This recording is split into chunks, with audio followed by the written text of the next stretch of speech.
make it look like a neurological decline. If we increase the sedative dosage in her tea just slightly, she won't even know what day of the week it is by the time the evaluator arrives. Those words did not hit me like a slap. They hit me like a bullet, silent, precise, and fatal to the life I thought I knew. I was standing in the butler's pantry of Blackwood Manor, the estate I had designed and built 35 years ago. Through the crack in the door, I could see them, my daughter Caroline and her husband Richard. They sat at my dining table, drinking my wine and discussing my mental collapse as casually as if they were planning a kitchen renovation. It was my 72nd birthday.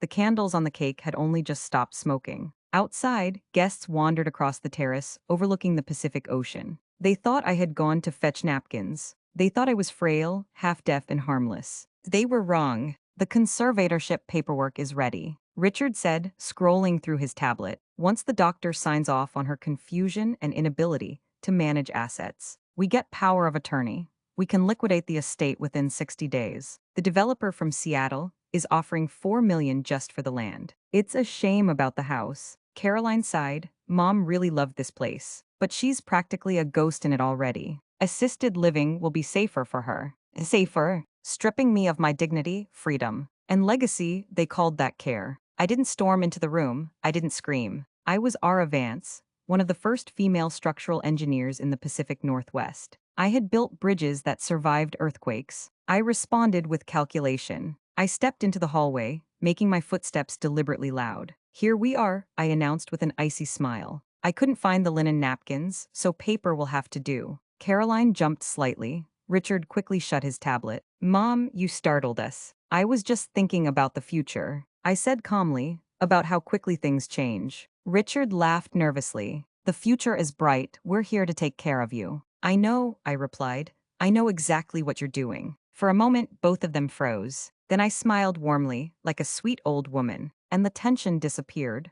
They assumed I hadn't understood anything. The rest of the evening, I watched them carefully. Caroline accepting compliments about the house she planned to destroy. Richard checking his watch, counting the minutes until he could leave. That night, I realized the daughter I had raised no longer existed. In her place stood a stranger consumed by greed and desperation. Later, alone in my study, I sat surrounded by the blueprints of my life. My husband Arthur and I had bought this land when it was nothing but cliffs and pine trees. Blackwood Manor was never just property. It was the physical memory of our marriage, our struggle and our success, and they wanted to destroy it to pay off Richard's debts and failed investments. I already knew about their financial problems. I knew Richard's company was under investigation for fraud. They were drowning, and they had decided my death would save them. But since I refused to die conveniently, they had decided to erase me legally. I opened my laptop that same night. It was time to work. The next morning, I made a phone call to a number I had saved years earlier for emergencies. Silas Thorne speaking. Silas, it's Ara Vance. I need to cash in the favor you owed Arthur. His tone sharpened immediately. What's the job? Asset protection, total liquidation. Defense against a hostile takeover. And who's the hostile party? My family. There was a pause, followed by the click of a lighter. I'm listening. For the next 3 weeks, I performed the greatest role of my life. I became the confused old woman they wanted me to be. I left my keys in the refrigerator. I stared blankly at walls when Richard was watching. I intentionally mixed up names and forgot simple details. I fed their narratives. The more convinced they became, the sloppier they grew. While they documented my decline for doctors and lawyers, I dismantled their inheritance piece by piece. Silas moved quickly. He established a blind trust so private that tracing the beneficiary would be nearly impossible. Then we quietly listed Blackwood Manor on the private market. No signs, no public listings, just discreet calls to wealthy buyers who valued architecture and privacy. Within 4 days, we had an offer. A tech billionaire from Silicon Valley wanted to preserve the estate, not destroy it. He offered $4.5 million in cash. There's one condition, I told Silas. I need a 2-week leaseback option. I want to still be living there when everything collapses. Silas laughed softly. You're dangerous, Ara. No, I replied quietly. I'm a mother who finally realized she raised a wolf. The hardest part wasn't selling the house. It was packing away 35 years of memories in secret. At night, while Caroline and Richard slept or attended parties, I boxed up my life like a thief in my own home. I sorted through photographs of Caroline as a child, missing teeth, graduation smiles, wedding pictures where she looked at Richard with love in her eyes. I kept the photos of the little girl. I destroyed the photos of the woman she became. I hired a specialized moving company that usually worked with victims escaping abusive households. They arrived in unmarked vans at 3 in the morning, while Caroline and Richard were away in Napa Valley, spending money they didn't yet have. By dawn, the library, master suite, and jewelry vault had been emptied. The house still looked the same, but its soul was gone. 2 days before the sale finalized, Caroline arrived for tea with a man named Dr. Aries. "Mom," she said sweetly, "this is a friend of ours. He's just here to chat." The doctor sat across from me, sweating nervously as he began asking standard cognitive questions. "What year is it? Who is the president?" Count backward from 100 by sevens. I answered some correctly and intentionally failed others. I called the president by the wrong name. I stopped counting halfway and complained about a headache. Caroline and Richard exchanged a look of triumph. They believed they had won. "Don't worry, Mom," Richard said gently, placing a hand on my shoulder. "We're going to take care of everything for you." I smiled weakly. That sounds peaceful. The next day, the wire transfer arrived. $4.5 million. Blackwood Manor no longer belonged to me. I left Blackwood Manor the following night. No goodbye note, no forwarding address. I simply walked out the front door, climbed into the black sedan Silas had sent, and watched my masterpiece disappear into the coastal fog. It hurt more than I expected, but beneath the pain was something else. Freedom. For 2 weeks there was silence. I settled into a penthouse in Seattle, steel, glass, security codes, and privacy. The complete opposite of Blackwood Manor. It felt less like a home and more like a fortress. I drank tea that wasn't drugged. I slept without fear. I blocked Caroline and Richard's numbers. Then the storm finally arrived. My niece Maya called me in a panic. "Aunt Ara, what the hell is happening? Caroline says you've been kidnapped." "I haven't been kidnapped," I replied calmly. "I moved. MOVED, they showed up at the manor with movers today. They were planning to put you in a nursing facility. But the locks had been changed. Security threw them off the property." I smiled faintly. The new owner clearly valued privacy. "They called the police," Maya continued, "but the house was empty. Then the owner's lawyer arrived and informed them they were trespassing." "Trespassing," I repeated softly. "Interesting word." Maya lowered her voice. "Caroline filed an emergency petition for guardianship. She claims you're mentally incompetent and that the house sale was fraudulent. There's a hearing in 3 days." "Good," I said, "let them try." The hearing took place remotely from Oregon.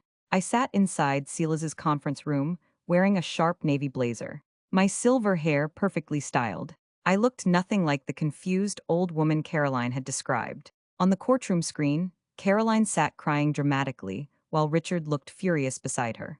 Their attorney spoke first.